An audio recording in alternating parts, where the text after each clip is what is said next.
வாழ்க வளமுடன்.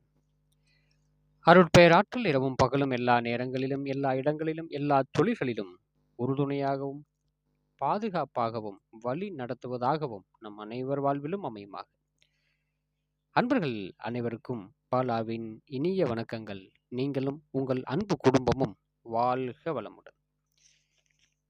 இப்போ நாம பார்க்க போறது சனி பகவானுடைய தொழிலுக்கும் கர்மத்துக்கும் காரணமான இந்த சனி பகவானுடைய வக்கரமாகக்கூடிய காலங்கள்ல ஒவ்வொரு ராசிக்கும் பலன்கள் எப்படி இருக்கும் அப்படிங்கிறத பத்தி ஒவ்வொரு ராசிக்கும் பார்த்துட்டு வரோம். இப்போ மகர ராசி அன்பர்களுக்கு இந்த மகர ராசி அன்பர்களுக்கு சனியுடைய தாக்கம் இதுவரைக்கும் நேர்கதியில் இருந்த சனியுடைய தாக்கம் வக்கரகதியும் ஆகும்போது நம்மளுக்கு ஏதாவது ஒரு சில நன்மைகளை செய்யுமா அப்படிங்கிறத பத்தி பொது பலனா நம்ம பார்க்கலாம். நடக்கக்கூடிய தசாபுத்திகளின் படி இந்த பலன்கள் மாறக்கூடிய வாய்ப்பு உண்டு. இப்போ மகர ராசிக்கு 2ஆம் இடத்திலே சனி இருந்திருக்கும். அப்போ பொருளாதார ரீதியா மிகப்பெரிய நெருக்கடிகளை உண்டு பண்ணிட்டு இருந்திருக்கும் இந்த சனி பகவான். அதாவது 7 சனியுடைய கடைசி கட்டம், பாத சனின்னு சொல்லுவாங்க. இந்த காலங்கள்ல மகர ராசி அன்பர்களுக்கு ஏகப்பட்ட பிரச்சனைகளை நம்மளுக்கு கொடுத்துருக்கோம். தொழில் தடைகளை ஏற்படுத்தியிருக்கும். பொருளாதார ரீதியா ஏதோ ஒரு நெருக்கடியை நம்மளுக்கு கொடுத்துக்கிட்டே இருக்கும் அப்படின்னு சொல்லுவாங்க. வர்ற வருமானம் கையில நிக்காத அளவுக்கு இது ஒரு பாதிப்பை நம்மளுக்கு தந்துக்கிட்டே இருக்கும். விரயங்களை கொடுத்துக்கிட்டே இருக்குன்னு சொல்லுவாங்க. சரி, இப்போ அது வக்ரமாகுது. அப்போ நேர் ஆப்போசிட்டா இருக்கக்கூடிய பலனை கொஞ்சம் நம்மளுக்கு மாத்தி கொடுக்கணும் இல்லையா? இப்போ சரி, இந்த டோட்டலா இந்த பலன் நம்மளுக்கு மாறி போகுமா அப்படின்னா சிறு பகுதி மாறும். எப்படி? வருமானம் கொஞ்சம் உயரும். செலவுகளை நம்மளால கட்டுப்படுத்திக்க முடியல அப்படின்னா அந்த வருமானம் செலவாகக்கூடிய வாய்ப்பு தான் நம்மளுக்கு உண்டு. அப்போ எவ்வளவு தூரத்துக்கு நம்மளுக்கு செலவுகள் இருக்குதோ அந்த அளவுக்கு வருமானத்தை இந்த சமயத்துல பெருக்கிக்க முடியும். கடன் நம்மளுக்கு வகையில போகாது அப்படின்னு சொல்ல வரலாம். அந்த மாதிரி இந்த வக்கரக்கூடிய இந்த 140 நாள் காலமும் நம்மளுக்கு ஒரு சரியான ஒரு வருமானத்தை கொஞ்சம் ஒரு சிறு பகுதி கொஞ்சம் அதிகம் பண்ணி கொடுக்கும் அப்படின்னு சொல்லலாம்.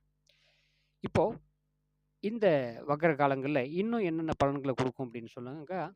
இந்த புத்திரர்கள் நம்மளுடைய குழந்தைகள் திருமணமானவங்களுக்கு இருக்கக்கூடிய குழந்தைகள் ஏதாவது ஒரு படிக்க ஆசைப்பட்டாவோ, ஒரு பொருள்கள் நம்மளுக்கு கேட்டாவோ, ஒரு விளையாட்டு ஜாமானமா இருக்கட்டும், இல்ல படிக்கிறதுக்கு உண்டான கம்ப்யூட்டர், லேப்டாப்பு இந்த மாரி ஒரு ஆடம்பரமான பொருள், இல்ல படிப்புக்கு தேவையான முக்கியமான கருவிகள் இந்த மாரி ஏதாவது வாங்கணும் அப்படின்னு இருந்தா, அதுக்குண்டான பணம் நம்மளுக்கு கிடைக்கும். அதை வாங்கி கொடுக்கக்கூடிய வாய்ப்பு நம்மளுக்கு உண்டு. இந்த சமயத்துல நம்முடைய சந்ததிகள் அப்படின்னு சொல்லக்கூடியவங்களுக்கு ஒரு அதாவது நம்மளுக்கு வாரிசுகளுக்கு ஒரு நல்ல வாய்ப்பு. அவங்க கேட்டது கிடைக்கிறது, நினைச்சது நடக்கிறது. அதே சமயத்துல வெகு காலமா நம்மளுக்கு திருமணம் இல்ல. திருமணம் தடைபட்டுக்கிட்டே போயிட்டு இருக்குது. அப்படின்றவங்களுக்கு புதுசா நம்மளுக்கு ஒருத்தர் அறிமுகம் ஆகுவாங்க. அந்த அறிமுகத்து மூலியமா நம்மளுக்கு ஒரு நல்ல ஒரு வாய்ப்பு கிடைக்கும். அது மூலியமா திருமண யோகம் நம்மளுக்கு கூடி வரும்னு சொல்லலாம். 2ஆம் திருமணம் அப்படின்னு சொல்லி எதிர்பார்த்துட்டு இருக்கவங்களுக்கு இந்த சமயத்துல அதுக்கு உண்டான வாய்ப்பு நம்மளுக்கு கூடி வரும். ஏதோ ஒரு பக்கம் வந்து ஒரு மேட்ரிமோனியில் இருந்தோ ஒரு புரோக்கர் மூலியமாவோ நம்மளுக்கு தகவல் கிடைக்கும் அப்படின்னு சொல்லலாம். இந்த அதாவது தந்தையுடைய தந்தை, தாத்தா வகையில இருக்கக்கூடிய சொத்துகள் ஏதாவது நம்மளுக்கு பிரச்சனை இருந்தது அப்படின்னா, அது இந்த சமயத்துல நம்மளுக்கு சாதகமா அமையக்கூடிய வாய்ப்பு நம்மளுக்கு உண்டு. இப்போ இந்த சமயத்துல நாம ஆசைப்படக்கூடிய, நம்ம நினைக்கக்கூடிய காரியங்கள் அனைத்தும் நம்மளுக்கு சாதகமா அமையக்கூடிய வாய்ப்பு நம்மளுக்கு உண்டு. அதே சமயத்துல சில சங்கடமான செய்திகளையும் இந்த சமயத்துல கேட்கலாம். நம்மளுடைய உறவுகள்ல ஏதோ ஒரு வகையில ஒருத்தர் ஒரு பெரியவங்க தவறி போறது, அது மூலியமா நம்மளுக்கு ஒரு சில அதாவது அசுப விரயங்கள் நம்மளுக்கு ஏற்படுறது. இதெல்லாம் இந்த சமயத்துல நம்மளுக்கு கொஞ்சம் நம்மளை தேடி வரக்கூடிய காலம்.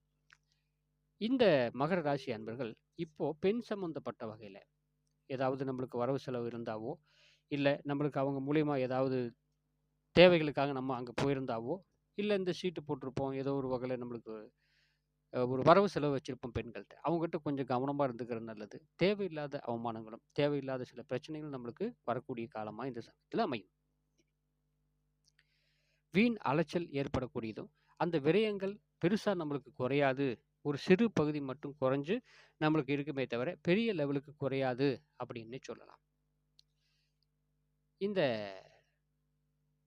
8ஆம் இடம் அப்படின்னு சொல்லக்கூடிய இடத்துல இந்த தனுசு ராசி மகர ராசிக்கு நம்மளுக்கு 8ஆம் இடம் சொல்லக்கூடிய இடத்துல சனியுடைய பார்வை நம்மளுக்கு படுறது அப்படிங்கிறது அவ்வளோ சரியா வராது. தேவையில்லாத வம்பு வழக்கில் இல்லை தேவையில்லாத ஆட்கள் மூலியமா நம்மளுக்கு பழக்க வழக்கத்தில் ஏதாவது ஒரு பிரச்சனையை நம்மளுக்கு ஏற்பாடு பண்ணிடும். நம்ம வந்து தவறு பண்ணியிருக்கணுங்கிற அவசியம் நம்மளுக்கு இல்லை. அதுவாகவே நம்மளை கொண்டுகிட்டு போய் ஏதோ ஒரு வகையில் சிக்கலில் சிக்க வைக்கக்கூடிய வாய்ப்பு நம்மளுக்கு உண்டு. இந்த கோர்ட்டு கேஸு இந்த விவகாரங்கள்ல நம்மளை கொண்டுட்டு போய் இழுத்து விட்டுரும். இந்த இவங்கள என்ன சந்திராஷ்டம தினம், அந்த சந்திரன் 8ஆம் இடத்துல பாஸ் ஆகிட்டு இருக்கிறப்போ நம்ம கொஞ்சம் கவனமா இருந்துக்கிறது நல்லது. நம்முடைய முயற்சியின் மூலியமா இதை கட்டாயம் நம்மளால குறைச்சிக்க முடியும். மனைவி சம்பந்தப்பட்ட வகையில ஒரு சில சங்கடங்கள் நம்மளுக்கு வரும். அதாவது மனைவியோட உறவினர்கள், மாமனார், மாமியார் இந்த மாதிரி வகையில சில மனக்கசப்புகள் அவங்ககிட்ட வரக்கூடிய வாய்ப்பு இருக்கு. அதை நம்ம கொஞ்சம் நம்மளோட பேச்சுல கொஞ்சம் கவனமா இருந்துட்டோம் அப்படின்னாக்கா அதுவும் தவிர்க்கப்படலாம். மனைவி கூடவே சில பிரச்சனைகள் நம்மளுக்கு வரும். சில சங்கடங்கள் வந்து விலகும்னு சொல்லுவாங்க. அந்த சமயத்துல முக்கியமா இந்த மகர ராசி அன்பர்கள் வந்து தன்னுடைய கட்டுப்பாட்டுக்குள்ள இருக்கிறது ரொம்ப முக்கியம். கட்டுப்பாடுகளே இருந்தாலும் அதையும் மீறி சில கோபங்கள் வருது அப்படிங்கிறத யோசிக்கலாம். இருக்கும். இருந்தாலும் எவ்வளவு தூரத்துக்கு முடியுமோ அவ்வளவு தூரத்துக்கு நம்முடைய மன கட்டுப்பாடு ரொம்ப அவசியம். வண்டி வாகனங்கள்ல போகும்போது கொஞ்சம் கவனமா போயிட்டு கவனமா வரணும். தேவையில்லாத வண்டிகளுக்கு செலவோ அல்லது நம்மளுக்கு ஏதாவது மருத்துவ செலவுகளோ ஏற்படக்கூடிய வாய்ப்பு உண்டு. அதே சமயத்துல தந்தை வகையில சில மருத்துவ செலவுகள் கொஞ்சம் கூடும். கொஞ்சம் வயசுக்கு மூத்தவங்களா இருந்தாங்க அப்படின்னாக்கா திடீர் மருத்துவ செலவுகள் வரக்கூடிய காலமா இந்த சமயத்துல அமையும். அதை நம்ம கொஞ்சம் கவனமா பார்த்துக்கிறது நல்லது.